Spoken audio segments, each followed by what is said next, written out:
ओम शांति। आज का ये पावन अवसर हम सभी के लिए अत्यंत सौभाग्य का क्षण है। हम सब आज एकत्रित हुए हैं परमपिता परमात्मा शिव बाबा की याद में, श्रद्धा, प्रेम और आध्यात्मिक उमंग के साथ।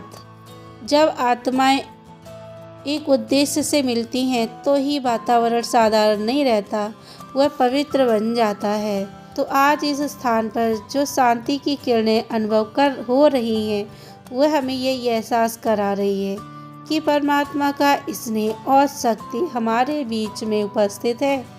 आप सभी का इस दिव्य कार्यक्रम में हार्दिक स्वागत है। आज का ये संगम हमें एक गहरा संदेश देता है।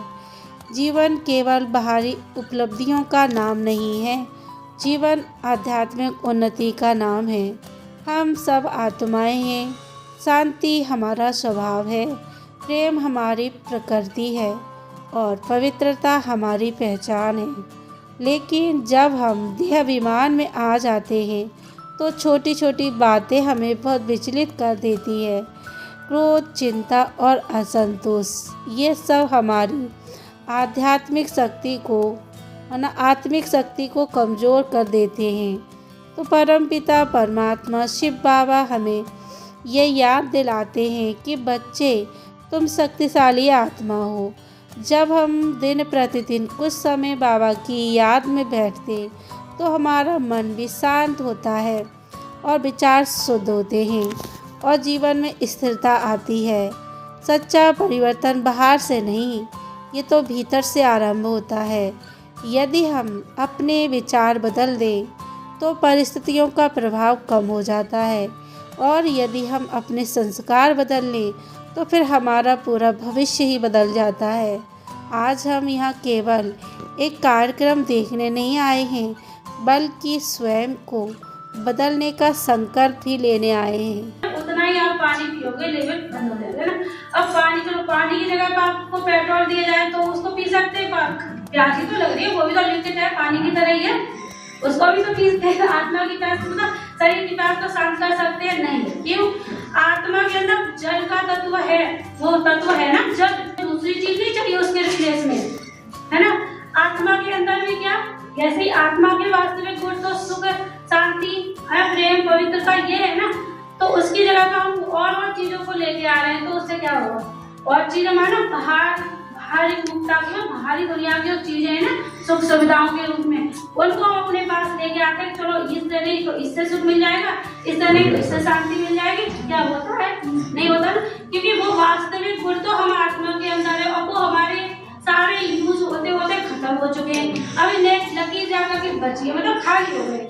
अब उनको भरपूर करना, भरपूर कैसे करेंगे? जब परमात्मा को याद करेंगे। और याद कैसे करेंगे? जब हमें उनका वास्तविक परिचय होगा। तो अपनी वास्तविक परमात्मा का परिचय जानने से पहले बाबा ने कहा, परमात्मा ने कहा तुम स्वयं को जान लो, और तुम स्वयं को जान जाओगे तो मुझे भी जान जाओगे सहज। क्योंकि जैसे बाप होगा वैसे बच्चे होंगे, है ना।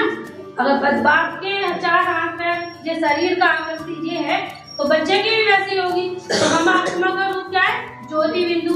परमात्मा का भी रूप क्या है? ज्योति बिंदु। सहज हो गया ना। जैसा बाप वैसे बच्चे। शरीरधारी का, बच्चे का पिता शरीरधारी होता है। शरीरधारी बच्चे का पिता शरीरधारी होगा। आत्मा का पिता, आत्मा कैसी है? ज्योति बिंदु। तो उसका पिता भी कैसा होगा? ज्योति बिंदु। ठीक है ना। और अभी ये पावन क्षण जब हम शिव बाबा का पवित्र ध्वज आकाश की ओर ऊंचा लहराएंगे, तो जैसे जैसे ये ध्वज लहराता है वैसे वैसे हमारे संकल्प भी ऊंचे होने चाहिए। ये ध्वज विजय का भी प्रतीक है, विकारों पर विजय, कमजोरियों पर भी विजय और आत्म स्वराज्य की विजय। तो आइए हम मन ही मन एक संकल्प लें कि मैं शांत आत्मा हूँ और मैं पवित्र आत्मा हूँ, मैं शक्तिशाली आत्मा हूँ और मैं अपने जीवन को श्रेष्ठ बनाऊंगी। तो और अभी ये मधुर दृश्य परमात्मा की सौगात प्रसाद, ये केवल एक प्रसाद ही नहीं है, ये परमात्मा के स्नेह और आशीर्वाद का भी प्रतीक है। जैसे ये मिठास हमें दी जा रही है, वैसे ही हमें अपने जीवन में मधुरता, सहनशीलता और प्रेम भरना है।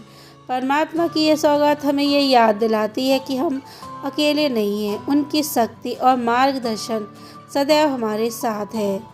तो इसी दिव्य भावना के साथ आज का ये पावन कार्यक्रम हमारे हृदय में एक नया संकल्प जगा गया है।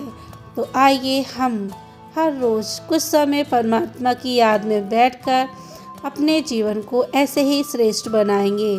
जब आत्माएं बदलती हैं तभी युग बदलता है। इसी विश्वास और उमंग के साथ आप सभी को ओम शांति।